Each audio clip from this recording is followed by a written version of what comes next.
Nesses domingos nós temos o privilégio de estudar a primeira carta de Paulo a Timóteo. E a sensação que temos é de como devemos de fato seguir a palavra do Senhor, estar preso às Escrituras. E no primeiro dia em que eu trouxe, falando introdutoriamente sobre Timóteo, eu falei da necessidade que nós temos de desenvolver uma visão bíblica do mundo. Nós não podemos de forma nenhuma permitir que a sociedade, a cultura, ela influencie a maneira como nós devemos nos comportar, mas as Escrituras são a base, mesmo que isso transforme-nos em retrógrados diante da sociedade, mesmo que isso faça com que sejamos chamados de fundamentalistas, de radicais, ou qualquer outra palavra que venha, de alguma forma, tentar desqualificar a nossa posição. Mas temos aprendido que devemos estar arraigados às Escrituras. As Escrituras, elas não esgotam o conhecimento de Deus, ela não traz todo o conhecimento de Deus, até porque isto seria impossível. Até mesmo registrar os atos do Senhor Jesus seria impossível, como João, ele mesmo nos diz. Mas as Escrituras, elas trazem aquilo que Deus deseja que saibamos. E isso está de forma bastante clara. E nós, através de uma regra saudável de interpretação das Escrituras, devemos segui-la como é a vontade do Senhor. O próprio Jesus disse que se alguém acrescenta ou retira, 2 sinaizinhos pequenos foram traduzidos por vírgula, por um acento, por uma letra. Ele diz que os açoites seriam maiores no sofrimento eterno. Nós temos que estar arraigados. Nós somos o povo do livro de Deus. Nós somos o povo das Escrituras. E nós sabemos que o Senhor, ele se revela através da sua palavra. E nesse sentido, nós temos aprendido alguns aspectos interessantes que estão voltados à igreja.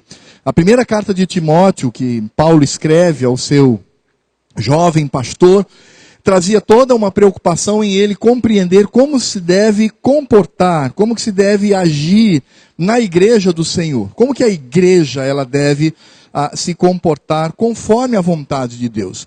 E aí vimos então na primeira exposição, quando Paulo possui uma preocupação em que os crentes, através da sua liderança, combata qualquer tipo de fábula, qualquer tipo de genealogia, qualquer tipo de ensinamento que extrapole ou diminua as Escrituras. Paulo diz que devemos permanecer firmes. Depois então o apóstolo Paulo, ele fala sobre o culto, e ele diz então que o culto deve refletir e centralizar o Evangelho. O Evangelho é o centro da igreja. O objetivo da igreja no culto, na evangelização, em tudo que faz, é centralizar o Senhor Jesus. E vimos também que o culto solene, como este que estamos prestando ao Senhor, com alegria, mas ao mesmo tempo com muita reverência, é a prioridade da igreja enquanto corpo. E isso então se desdobra na evangelização, e aí poderíamos afirmar na obra missionária, nesta missão de levar o Evangelho a toda a criatura. Depois o apóstolo Paulo vai falar sobre o papel do homem e da mulher, e vimos que os homens devem levantar mãos santas para o Senhor. Vimos então o significado de levantar as mãos no culto, e também demonstra que as mulheres devem ser modestas, devem ter bom senso na sua roupa, e também devem demonstrar toda a sua submissão conforme a palavra do Senhor. Hoje eu quero falar sobre um assunto que parece dizer respeito somente à liderança, aos presbíteros, aos pastores e aos diáconos. Mas não. Essa palavra que foi colocada no coração de Timóteo, ela também deve fazer com que a igreja reflita sobre isto. O apóstolo Paulo, num determinado momento, ele diz assim para os crentes: sede meus imitadores, assim como eu sou de Cristo. E aí eu já vi muito crente, sincero no coração, dizendo, mas não, quem sou eu para as pessoas olharem para mim, eu sou um pecador miserável, etc. É verdade, nós somos pecadores miseráveis, nós de fato carecemos da graça, mas todo crente deveria ser, na sua conduta, exemplo para aquele que está próximo de si. Mas quando nós olhamos para a liderança, nós vamos perceber que isto tem um aspecto a mais nas Escrituras. Ou seja, o pastor da igreja, ele deve ser exemplo em absolutamente tudo. O pastor da igreja, os presbíteros e, consequentemente, os diáconos, eles devem, com a sua vida, demonstrar à igreja como ela deve se comportar diante do Senhor. Eu já participei de alguns momentos em igrejas, quando um pastor novo vai chegar ali ao rebanho, e aí aquele pastor, ele, não sei, motivado, não sei exatamente qual é a motivação dele dizer isso, mas ele olha para a igreja e fala assim, olha irmãos, eu quero dizer que o pastor aqui sou eu. Bom, até aí concordo, é verdade.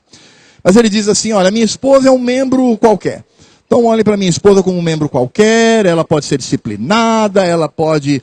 Então vocês olhem para mim, não cobrem da minha família, não cobrem dos meus filhos, etc, etc. Bem, é verdade que a igreja ela não pode ser cruel com a família do pastor e a família do presbítero, certamente. Mas isso que esse pastor falou é antibíblico.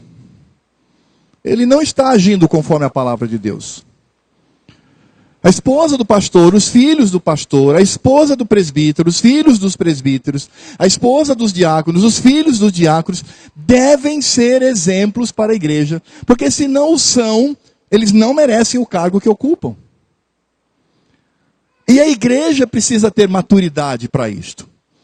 Nós não podemos separar o pastor, aquele que prega, aquele que ensina. Algumas pessoas acham que o pastor é somente aquele que prega, ele é o pregador. E que o presbítero é aquele que administra a igreja. É bem verdade que isso deve acontecer. E que o diácono é aquele que resolve as questões sociais da igreja. Isso também é verdade. Mas irmãos, a família do pastor, a família do presbítero, a família do diácono deve ser exemplo para a igreja. Toda a conduta desses irmãos devem ser condutas impecáveis do ponto de vista do exemplo, porque o que de fato faz com que a igreja se sinta motivada a seguir ao Senhor Jesus é o comportamento da sua liderança.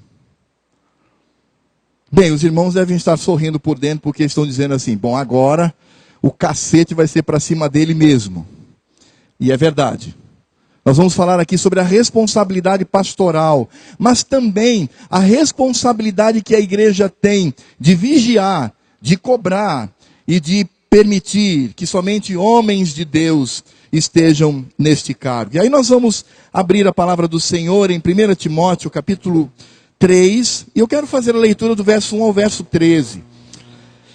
1 Timóteo 3, de 1 a 13, Paulo encerra sobre o culto, a maneira como nós devemos nos comportar, e agora o apóstolo Paulo vai falar sobre o perfil, sobre o comportamento, sobre o caráter dos pastores, dos presbíteros e dos diáconos. E ele diz assim, fiel é a palavra, se alguém aspira ao episcopado, excelente obra almeja.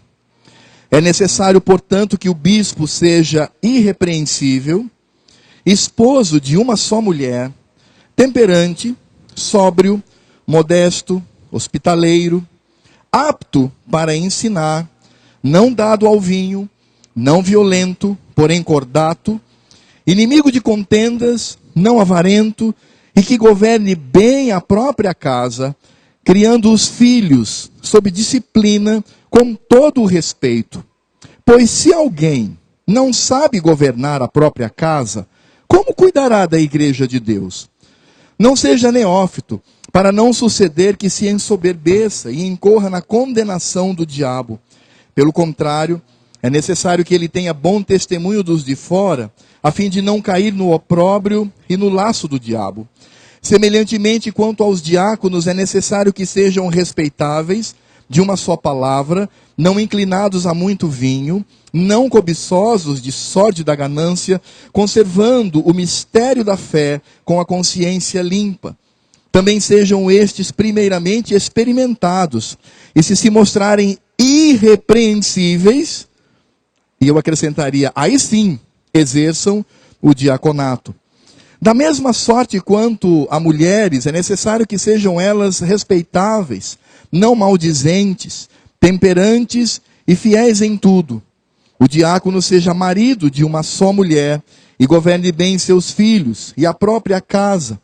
Pois os que desempenharem bem o diaconato alcançam para si mesmos justa preeminência e muita intrepidez na fé em Cristo Jesus. Qual é o perfil da liderança? E eu acredito que se fôssemos colocar um título nesse sermão, certamente esse título seria Liderança, o modelo da igreja.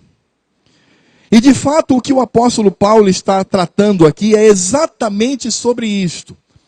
Ele está dizendo, como eu disse na introdução, que a liderança da igreja, ela deve, sem dúvida nenhuma, ter um comportamento que faça com que os crentes compreendam o que é seguir a Cristo.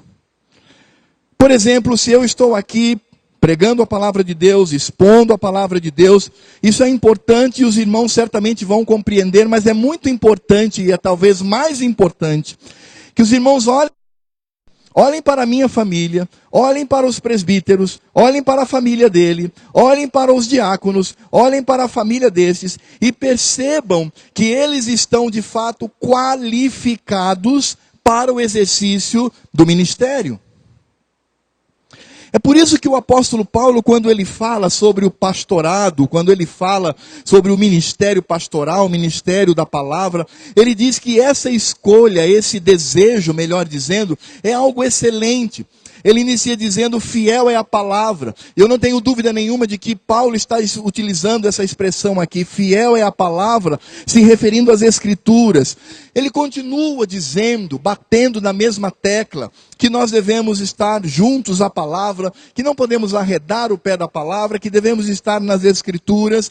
E aí ele continua dizendo, se alguém aspira ao episcopado, excelente obra almeja. Esse aspirar significava literalmente alguém que esticava a mão para tentar pegar talvez um fruto um pouco distante dele, ou alguém então que estica sua mão, estica toda a sua coluna para pegar algo, para tocar algo. Isso é aspiração, é o desejo de servir ao Senhor, é o desejo de olhar para esse ministério como um ministério abençoado. Irmãos, de fato, a obra pastoral, a obra que envolve a pregação da palavra, não existe nada mais excelente do que isto. E eu posso atestar isto.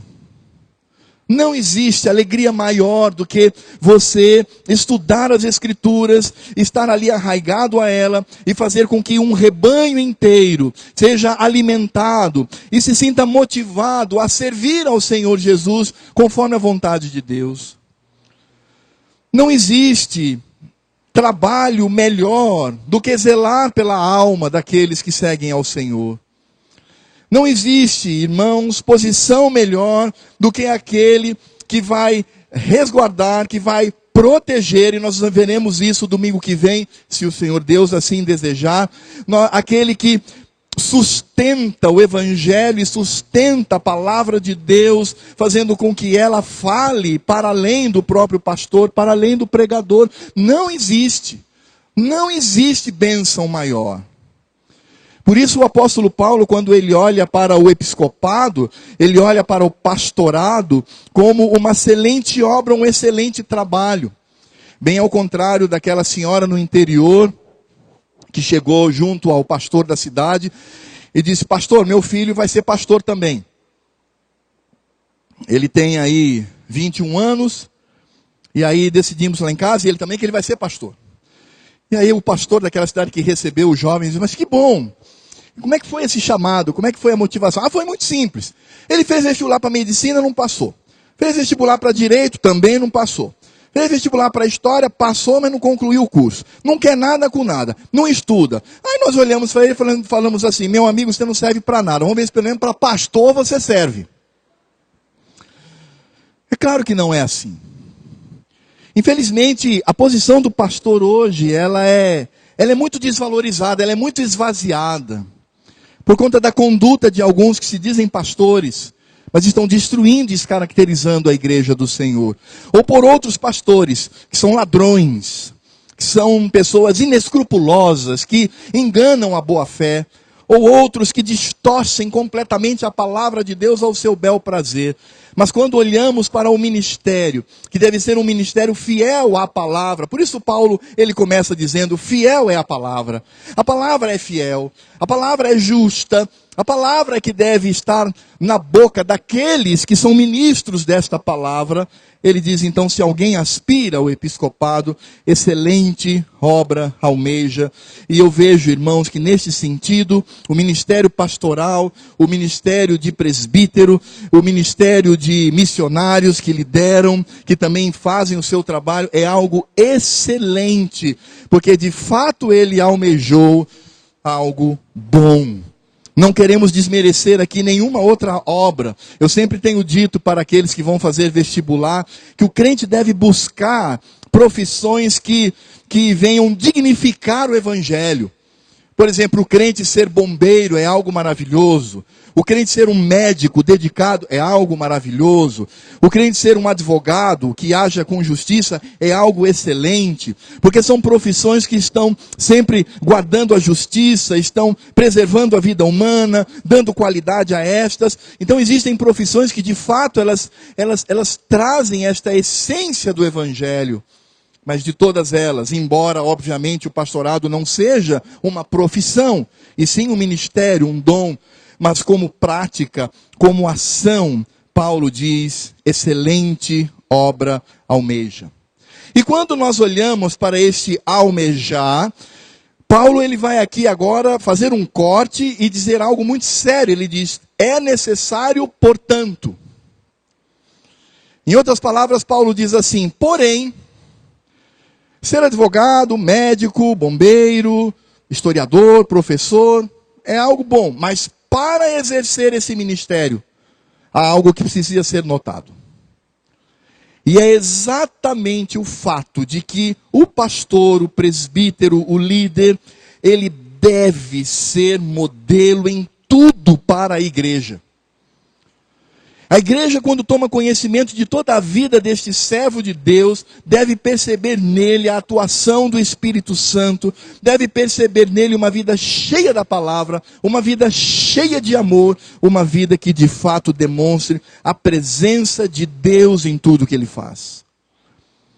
E nesse sentido, o apóstolo Paulo ele vai trazer algumas características, e eu quero discutir com os irmãos algumas características voltadas ao pastor. E depois vamos apenas mencionar as dos diáconos, porque de certa forma Paulo repete algumas características para esses irmãos que exercem o ministério diaconal. Mas quando Paulo fala sobre as características do pastor, eu acredito que ele está trazendo aqui para o nosso conhecimento 5 áreas que são importantes na atitude do pastor. Paulo está falando sobre o testemunho desse pastor e desse presbítero. Paulo está falando da capacidade de ensino desse pastor e desse presbítero.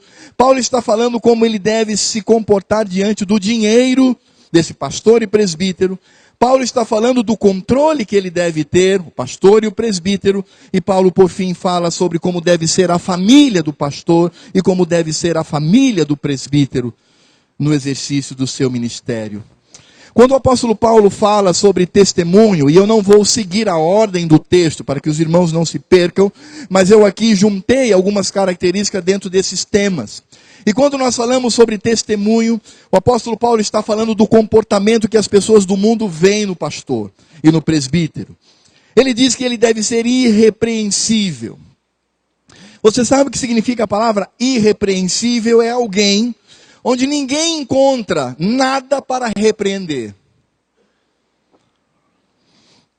E eu me lembro de Daniel, quando estava lá na Babilônia. Ele era uma grande autoridade política. E a palavra de Deus nos diz que os seus pares buscavam algo para condená-lo, mas a Bíblia completa dizendo que eles não encontravam em absoluto nada repreensível na vida daquele homem. E quando Paulo fala que a liderança da igreja, a liderança daqueles que possuem um rebanho, deve ser alguém que não deve trazer nada que possa ser repreendido, Paulo está falando aqui, obviamente, de um comportamento ilibado. E esse testemunho, obviamente, observando a palavra irrepreensível, Paulo faz um desdobramento do que seria essa posição. Paulo diz que ele tem que ser hospitaleiro, portanto a casa deve estar aberta, ele não pode estar encastelado, mas ele deve, obviamente, dentro de uma conduta relevante, ele deve ter a sua casa aberta para as pessoas. Paulo, por isso, diz que o pastor não pode ser neófito, ele não pode ser novo na fé e também na idade. É preciso que se tenha muito cuidado com relação a isto. Eu já vi igrejas que elegeram jovens de 18 anos, 19 anos para o presbiterato. E eu já vi jovens de 19, 20 anos assumindo o pastorado. Eu, particularmente, tenho um pouco de dificuldade com isto. Porque realmente a palavra neófito aqui não diz respeito apenas ao tempo da fé, mas diz respeito também ao fato dessa juventude ser um empecilho para o exercício do ministério. E veja que Paulo está escrevendo para um jovem pastor. E Paulo, inclusive, diz que a mocidade de Timóteo não deveria ser empecilho.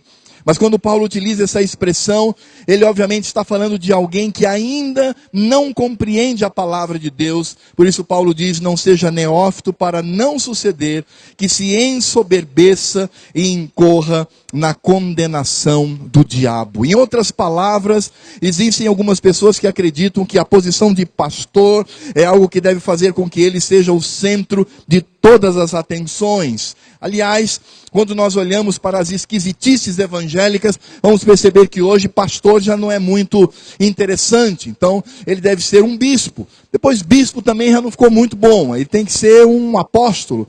Apóstolo também já não serve muita coisa. Então, ele tem que ser um pai apóstolo. Então, agora, pai apóstolo também não serve para nada. Ele tem que ser um patriarca.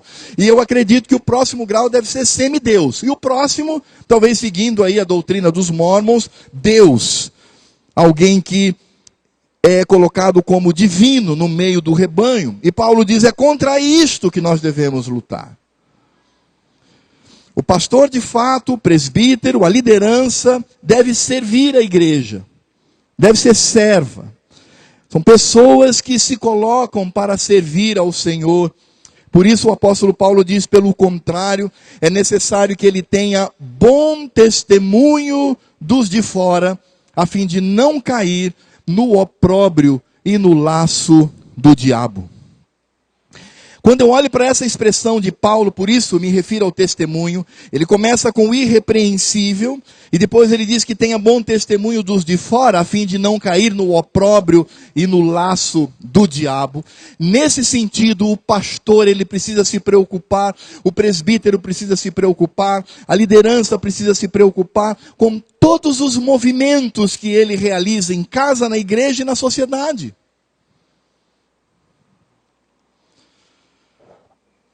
Muitos aqui sabem que em 1986, pode fazer as contas de quantos anos, eu estava trabalhando como missionário em Portugal, no norte de Portugal. E naquele momento eu tomei uma decisão que até hoje o Senhor Deus tem mantido. Eu me lembro naquele dia, foi um casamento de uma igreja lá evangélica, eu participei. E por algumas cenas que eu vi relacionado a isso, eu disse para o meu Deus, Senhor, a partir de hoje, eu não quero colocar nenhuma gota de álcool na boca. Logo vem a pergunta, mas é errado beber bebida alcoólica? Não. Jesus mesmo bebeu. Aliás, os inimigos de Jesus diziam assim, João veio, não bebia, jejuava, chamavam-no de esquisitão. Jesus veio, começou a beber e festejar, chamam-no de beberrão e glutão. Então, não significa dizer que é pecado. Mas quando eu tomei aquela decisão, não foi pensando em que essa decisão iria me tornar mais santo sobre aqueles irmãos que não bebem. Não é isso. Mas a minha visão foi o seguinte: bem, eu sou pastor de uma igreja. E eu vou conviver com muitos irmãos. Não só dentro da igreja, mas também na cidade em que eu vivo, na região onde eu vivo e quiçá no país onde eu moro. E eu sei que há igrejas que têm muita dificuldade com isto. E aí eu disse: Senhor, eu não quero ser de forma nenhuma motivo de escândalo. Porque a tua palavra mesmo diz que se o comer carne escandaliza o próximo, então eu vou deixar de comer carne e vou comer só verdura. E aí eu disse: Senhor, me ajuda para que eu possa de fato cumprir este papel. E eu quero dizer, irmãos, o fato de eu ter tomado essa decisão não me faz mais santo que ninguém. Eu estou apenas dando o exemplo daquilo que Paulo diz, que tenha bom testemunho dos de fora, a fim de não cair no opróbrio e no laço do diabo. E eu me lembro muito do que Paulo diz na segunda carta aos Tessalonicenses, quando ele afirma claramente que o crente deve fugir de toda forma, de toda aparência, de toda visibilidade do mal. Aquilo que ele está fazendo não é pecado, mas aquilo ali traz a imagem de pecado.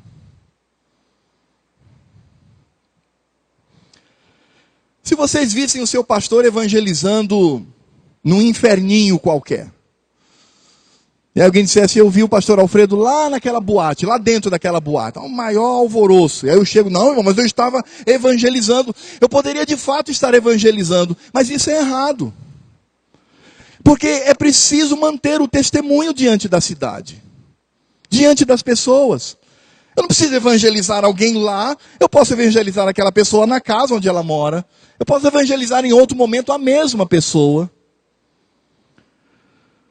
Por isso o apóstolo Paulo, quando ele utiliza essa expressão, que ele tenha bom testemunho dos de fora, aí ele completa dizendo: a fim de não cair no opróbrio e no laço do diabo. Neste sentido eu vejo que toda liderança, ela precisa ter maturidade para manter a visibilidade santa e reta diante da sociedade. E irmãos, isso não vai fazer com que esse pastor, esse presbítero, ele seja mais santo que outro. Se ele opta por não beber, ele opta por não frequentar determinados lugares, em si, isso não vai torná-lo mais santo. Mas na verdade demonstra que ele possui um cuidado, o cuidado do bom testemunho dos de fora, a fim de não cair, repito, no opróbrio e no laço do diabo. Por isso o testemunho de quem assume a liderança, o testemunho do pastor, deve ser irrepreensível. E nesse sentido, ele deve demonstrar ao rebanho que ele tem uma vida que agrada ao Senhor e que edifica a vida dos crentes. O apóstolo Paulo também, quando ele fala sobre testemunho, ele fala sobre uma segunda característica, que é o ensino. E ele utiliza apenas a expressão apto para ensinar. Uma outra característica que os pastores e presbíteros devem ter é a aptidão para o ensino. Agora, irmãos, um detalhe: não devemos confundir esse apto para ensinar com desenvoltura de púlpito. Às vezes nós olhamos para um presbítero que nunca pregou na igreja, ele nunca falou, dizendo: ó, esse daí está desqualificado. Não.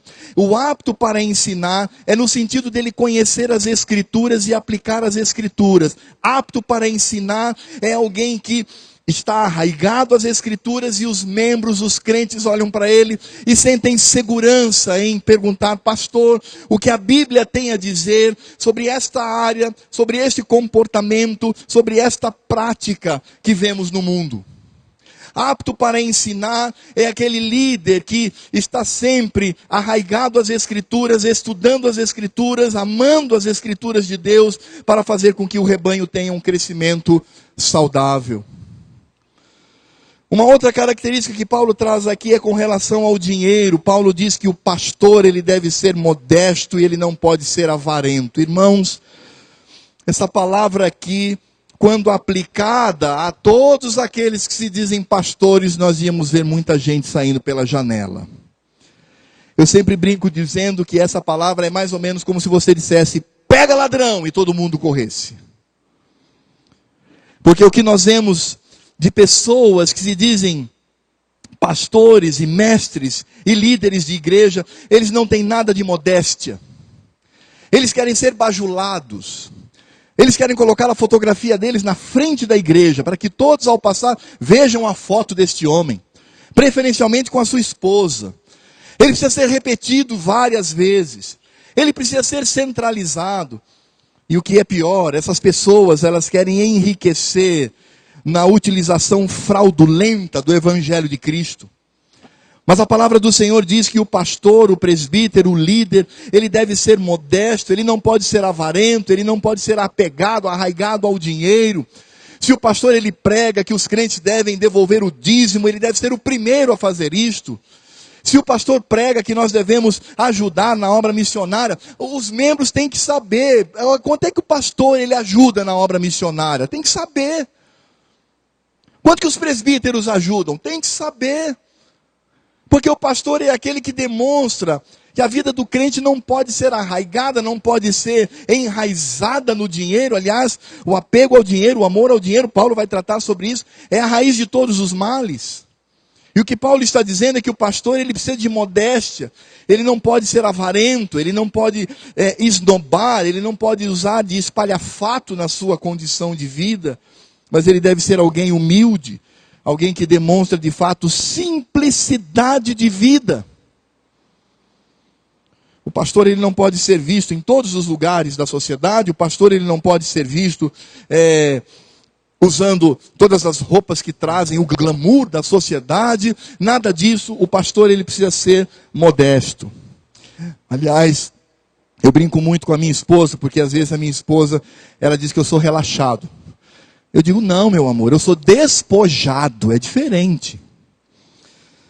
Mas é claro que o pastor, ele precisa, na sua modéstia, demonstrar uma vida simples, uma vida que inspire outras pessoas a não amarem ao dinheiro, mas ao contrário, fazer com que o dinheiro seja utilizado para a honra e para a glória do Senhor. O pastor e o presbítero também precisa ser alguém que demonstra controle nas suas atitudes. O pastor, ele precisa ser, o presbítero, ele precisa ser temperante, ele precisa ser sóbrio. Ele não pode ser violento. Em outras palavras, o pastor e o presbítero não podem perder a cabeça em hipótese alguma. Aliás, irmãos, isso é um exercício para nós, porque não é fácil. Às vezes nos vemos em situações em que queremos explodir por dentro, mas devemos respirar e dizer assim, Senhor, em primeiro lugar eu sou crente, e eu preciso dar testemunho como crente. Como consequência disso, eu sou pastor, eu sou presbítero, podemos incluir aqui também, eu sou diácono, e eu tenho que demonstrar esse controle. Eu não posso ser violento, eu posso agir fora desse controle. Mas o apóstolo Paulo diz, ao contrário, o pastor ele precisa ser cordato, ser inimigo de brigas, ele não pode ser dado ao vinho. Ele tem que ser alguém que se controla. Então o pastor é aquele que sempre é manso nas suas atitudes. Ele é firme. Ele às vezes fala com firmeza. Ele às vezes fala com a autoridade da palavra. Às vezes ele fala, essa firmeza traz uma palavra dura, mas para a edificação da ovelha. Porque esse pastor ele deve ser cordato, a ideia de ser amigável, de ser manso, de ser delicado no trato. Ele precisa ser inimigo de qualquer briga, de qualquer divisão. E dentro desse controle, Paulo fala muito claramente, ele não pode ser dado ao vinho. Esse dado ao vinho é no sentido de que ele não pode de forma nenhuma, ao beber, perder esse controle. Há uma expressão que o meu pai utiliza muito, e não sei se os irmãos conhecem, mas o pastor ele não pode ficar de fogo. Já viram essa expressão? Ele não está bêbado, mas ele está alegre. Porque bebeu além da conta. Não pode. Não pode. O pastor não pode fazer isso. O presbítero não pode fazer isso. E aqui estamos falando destes homens. Porque eles são o modelo. Eles são aqueles que devem ser vistos como homens de Deus. Por isso, quando Paulo fala sobre o testemunho, sobre o ensino, sobre como lidar com o dinheiro, sobre o controle, Paulo está falando do comportamento deste homem. E para que não haja nenhum mal entendido, eu não estou dizendo que beber bebida alcoólica é pecado. Não é, porque Jesus o fez. Aliás, Jesus transformou água em vinho, e era um vinho bom. O que eu estou falando é de controle, é daquilo que as pessoas veem. É as pessoas olharem para a vida de um pastor, olharem para a vida de um conselho de presbíteros e dizer: estes homens são santos, estes homens são controlados, estes homens de fato amam a Deus. E isso inspira a minha vida para que eu também ame ao Senhor e ame a sua palavra. Em quinto e último lugar, nós vamos encontrar aqui uma área muito delicada. E eu falo isso por experiência da minha própria denominação, da Igreja Presbiteriana do Brasil. E que obviamente se espalha para outras denominações, diz respeito à família do pastor, à família do presbítero. Irmãos, eu tenho visto muitos homens que são homens de Deus, homens que têm compromisso com a palavra, mas que não deveriam estar no pastorado, nem no presbiterato. Porque os filhos estão fora da igreja. Alguns pastores tentando minimizar o que Paulo está dizendo aqui, e não é isso que Paulo diz, mas tentando minimizar, dizem assim: não, mas Paulo está falando aqui de crianças menores. Ele está falando aqui de pequenininho. Depois de grande, ele segue a vida dele. Não é isso que Paulo está dizendo. O que Paulo está dizendo é que a família do pastor, ela deve ser exemplo em todos os sentidos. E estes filhos, quando atingem a maioridade, eles devem se casar, constituir suas famílias e servir ao Senhor. Porque qualquer pastor que tenha um filho que a partir dos 18 anos, ou presbítero que tenha 18 anos, ele abandone a igreja, abandone ao Senhor, ele continua um homem crente, ele continua um homem de Deus, ele continua alguém que de fato tem compromisso com a palavra, compromisso com as escrituras, compromisso com o Senhor, ele continua crente sem nenhum problema, mas ele não é apto para o exercício pastoral, ele não é apto para ser um presbítero. Não é apto. Paulo, quando ele fala sobre a família, ele vai aqui, é o ponto onde ele desenvolve mais. E é claro que Paulo está aqui tendo o cuidado de olhar para o lar desse pastor e desse presbítero, e ele já começa dizendo: o esposo de uma só mulher. Irmãos, isso daqui é algo complicado. Eu me lembro da última reunião que participei da executiva do Supremo Concílio da Igreja Presbiteriana do Brasil. Nós estávamos tratando dos pastores que iriam ser jubilados da Igreja Presbiteriana do Brasil. E aí chegou um ponto em que as pessoas tinham dúvidas, porque eu já mencionei isso aqui, eu estou apenas repetindo. A esposa do pastor, quando ele é jubilado, ela ganha uma medalha, uma medalhinha, é um mimo, é um reconhecimento para a vida daquela irmã. E aí, determinados nomes surgiram lá, e aí disseram, quando o histórico do pastor, aí ao final, disseram: bem, agora nós vamos conceder a medalha à nossa irmã fulana. Aí aquela vozinha lá no fundo diz assim: não, essa aí não é a primeira mulher dele, não, é a segunda. Porque ele se divorciou. A gente tem que dar para a segunda. E aí a mesa naquele momento disse: bem, para quem nós vamos dar essa medalha? Porque a primeira participou também do ministério dele, mas ele se separou. E agora ele está com a segunda. Então como é que nós vamos fazer isto? Irmãos, isto é uma vergonha. Isto é uma vergonha. Porque Paulo, ele diz aqui claramente, ele diz: pois se alguém não sabe governar a própria casa, como cuidará da igreja de Deus? E é claro que eu posso responder aqui em dizer: ele vai cuidar da igreja de Deus coisíssima nenhuma. Ele vai transformar a igreja de Deus naquilo que é a sua casa. O apóstolo Paulo diz que o pastor, ele deve ser esposo de uma só mulher. Ele deve ter filhos comportados, diz que governe bem a própria casa, criando os filhos sob disciplina, com todo o respeito. Ou seja, nós devemos olhar para os filhos do pastor, e não é só os filhos adolescentes não, tem que olhar para os filhos pequenininhos mesmo, e ver o comportamento dessas crianças. Claro que nós devemos dar o desconto da idade, porque é uma idade bastante complicada. Eu não estou dizendo que o filho do pastor deve ser como um boneco, onde ele aperta um botão e ele, pronto, não se mexe mais. Não é isso. Mas perceber na vida do pastor o cuidado, a disciplina. Eu acho saudável quando a igreja percebe, por exemplo, num momento de culto ou qualquer outro momento, a mãe saindo com o filho de vez em quando para discipliná-lo. Isso é bom para a igreja ver. Porque o filho dos presbíteros, o filho dos pastores, eles precisam de quê? Eles precisam estar sob disciplina, eles precisam estar com todo o respeito. E nesse sentido, Paulo, quando fala criando os filhos, ele está iniciando o processo destas crianças que estão na igreja. Por isso a família do pastor é de fato o ponto, eu diria, crucial dentre outros, para dizer se aquele homem é apto para estar à frente de um rebanho.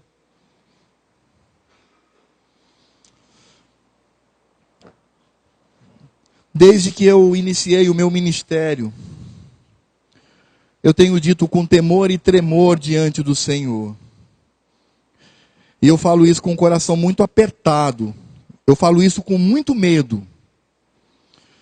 Mas eu digo, Senhor, se um dia minha casa ruir, mesmo que não seja minha culpa, mesmo que não seja minha culpa, pelo menos direta, mas se a minha casa ruir, eu tenho que ter a hombridade de pegar a minha carteira de ministro, chegar no presbitério dizendo, eu estou renunciando ao ministério pastoral. Eu continuarei pregando a palavra, eu continuarei na igreja do Senhor Jesus, eu continuarei um crente, eu vou ser fiel ao meu Deus, mas eu não tenho mais condições de estar à frente de um rebanho. E, irmãos, como isto é sério, porque hoje nós relativizamos, não é bem assim. A gente precisa dar uns descontos aí para o pobrezinho do pastor, a gente precisa dar uns descontos aí para os pobrezinhos dos presbíteros.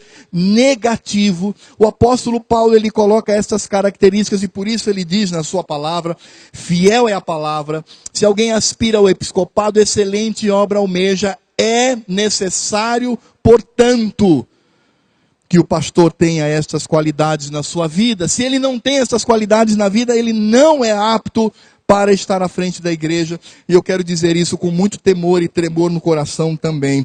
Aos meus colegas pastores, aos meus colegas presbíteros, se eles não têm filhos na igreja, se eles não estão mais no primeiro casamento, continuam crentes, servos, até pregadores, mas eles não estão mais aptos para estar à frente do rebanho, porque deixaram de ser modelo.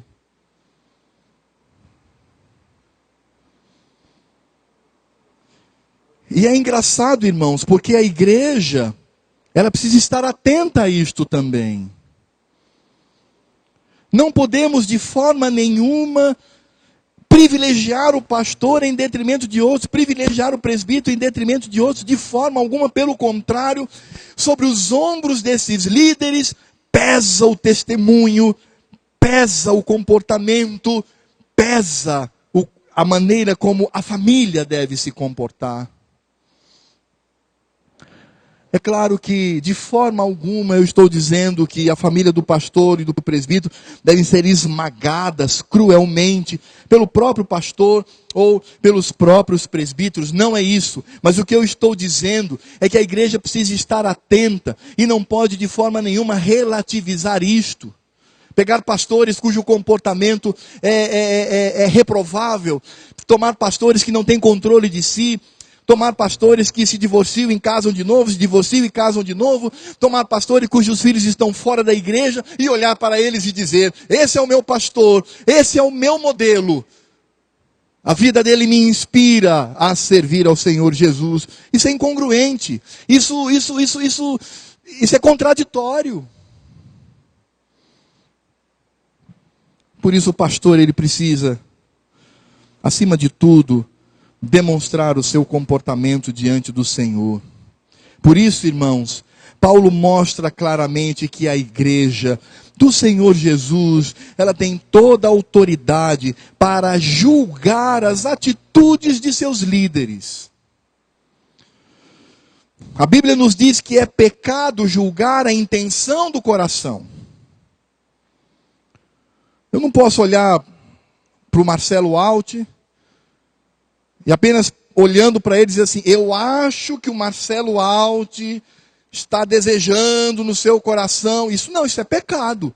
Porque quem olha o coração é Deus e não o homem. O homem vê o exterior. Mas o Marcelo Alt pode olhar para a minha vida e se ele percebe um comportamento que está fora dos padrões da palavra de Deus, ele tem que ter autoridade para zelar, porque não importa a amizade que ele tenha pelo pastor, não importa o amor que ele tenha pelo pastor, não importa o carinho que ele tenha pelo pastor, isso são coisas separadas, mas ele tem que ter um zelo pela igreja, zelo pelo reino de Deus, zelo pelas escrituras, zelo pelo nome do Senhor Jesus. Por isso é proibido julgar a intenção do coração, isso é pecado.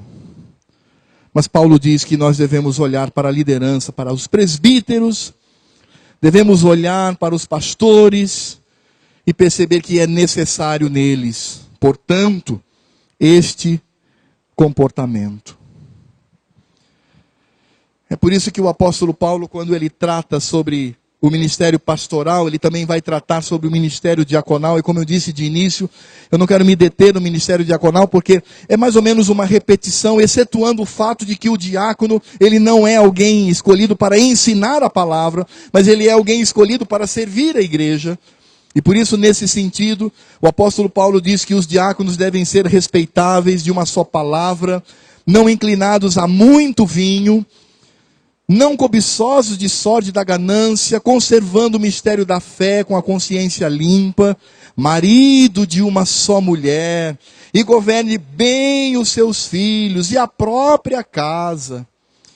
E aí Paulo diz, pois os que desempenharem bem o diaconato alcançam para si mesmos justa preeminência e muita intrepidez na fé em Cristo Jesus, primeiramente experimentados, e se mostrarem, veja bem, se eles primeiro demonstram que são irrepreensíveis, exerçam o diaconato.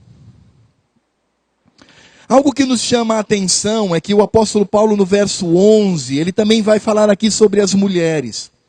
E Paulo, ele está aqui discutindo sobre os diáconos. No verso 11, ele para de falar sobre os diáconos, e no verso 11 ele diz, da mesma sorte quanto a mulheres, é necessário que sejam elas respeitáveis, não maldizentes, temperantes e fiéis em tudo.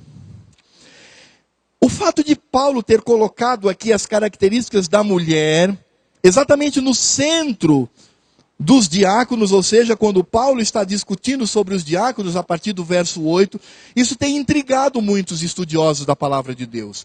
Alguns têm pensado, será que Paulo está falando aqui de diaconisas?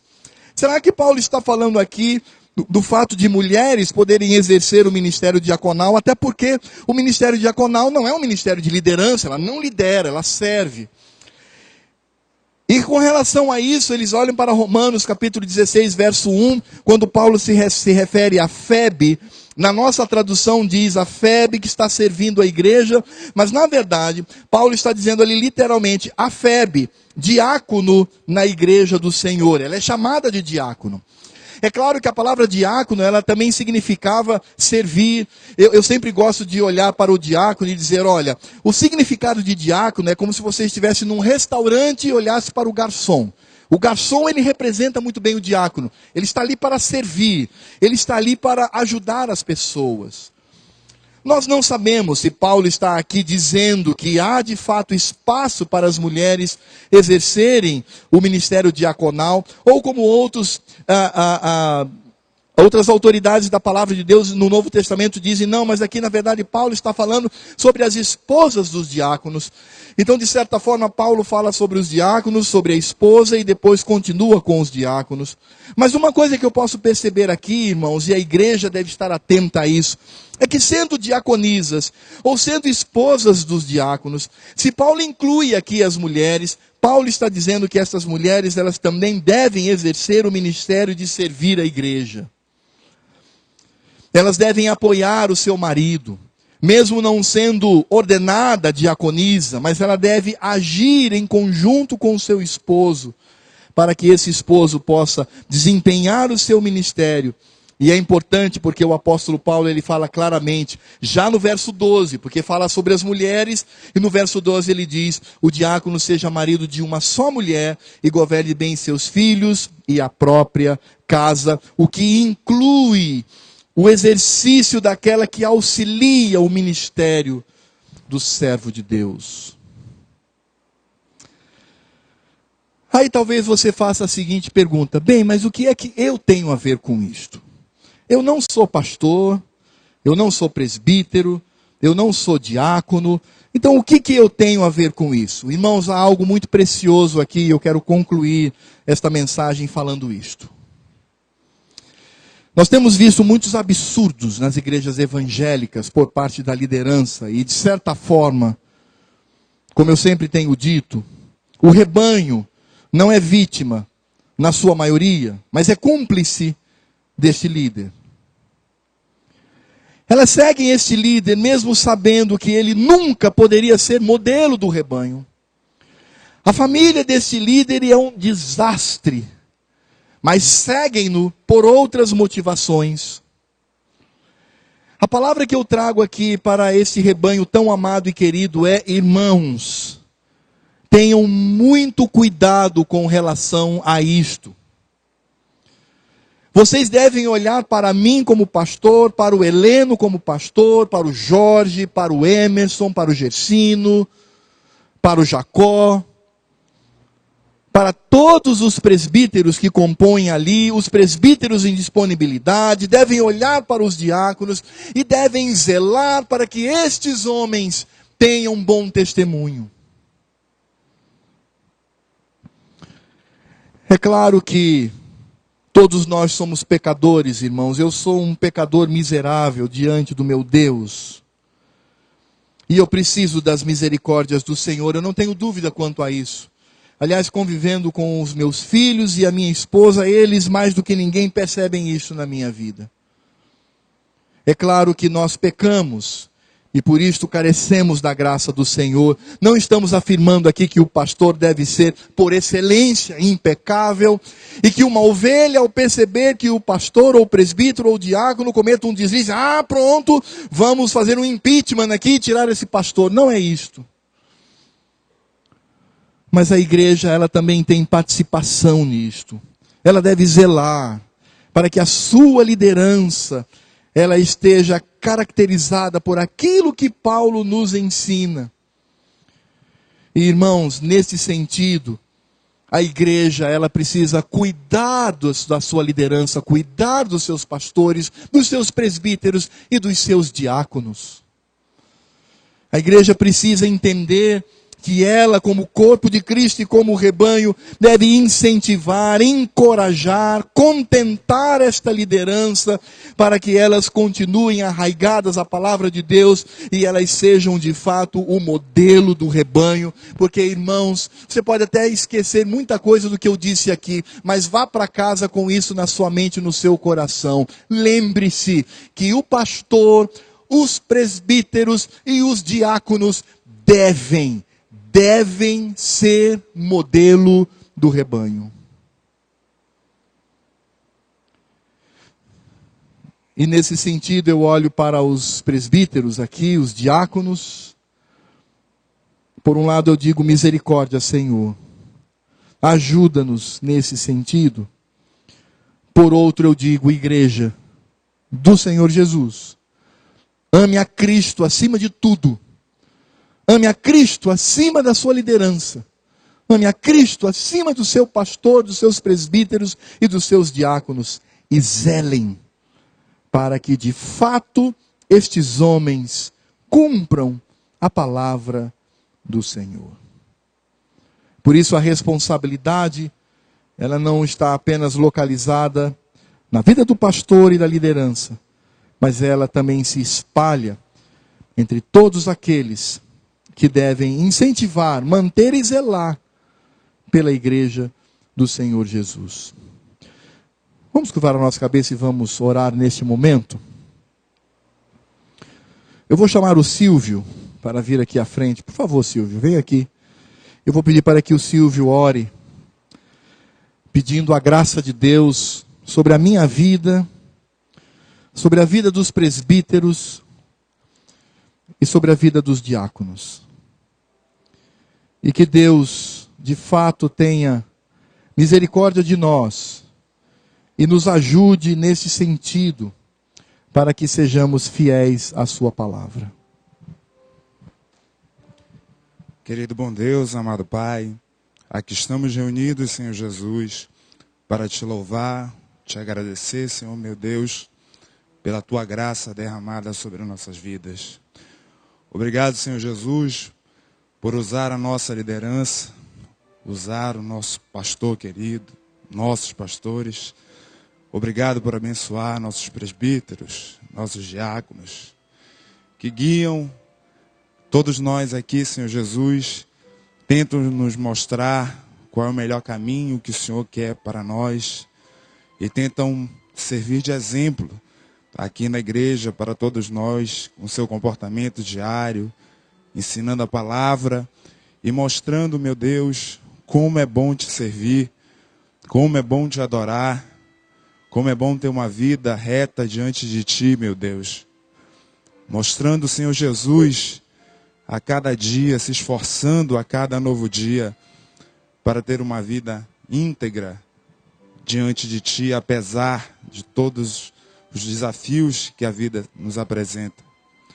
Tentando, Senhor Jesus, cumprir tua palavra, fazer com que a família seja o espelho da tua palavra, Senhor Jesus, porque tu, meu Deus, é um Deus de amor, é um Deus que nos ama apesar de nós, nos ama incondicionalmente, Senhor Jesus, e te somos muito gratos por isso, meu Deus.